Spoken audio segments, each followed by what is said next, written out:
অনেকের কাছে শুনেছি যে কেউ যদি 30 পারা কোরআন মুখস্থ করে ভুলে যায় তাহলে সেটা নাকি কবিরা গুনাহ হয়। এর সত্যতা কতটুকু?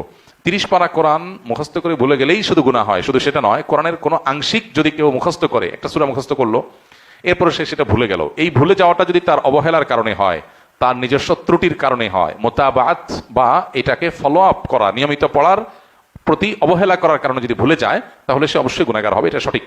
নবী করিম সাল্লাল্লাহু আলাইহি সাল্লামকে মেরাজে আল্লাহ তাআলা বান্দার যত পাপগুলো আছে, গুনাহগুলো আছে, অপরাধগুলো আছে, এগুলো দেখিয়েছেন। কিভাবে তার প্রকৃত রূপ কেমন ছিল সেটা আল্লাহু আলাম। সেই গুনাহগুলোর মধ্যে নবী সাল্লাল্লাহু আলাইহি সাল্লাম এর একটা হাদিস থেকে আমরা জানতে পারি যে সবচেয়ে ভয়াবহ গুনাহগুলোর মধ্যে থেকে একটা দেখানো হয়েছে তাকে মানুষ যখন কোরআনের কোনো অংশ মুখস্থ করার পর সেটা ভুলে যায়। অতএব কোনো হাফেজ পুরো কোরআন হিফজ করেছে, এরপরে সে পুরোটা ভুলে গেছে, সে আল্লাহর কাছে ভয়ঙ্কর অপরাধী যদি সে অবহেলা গাফিলতির কারণে ভুলে যায়।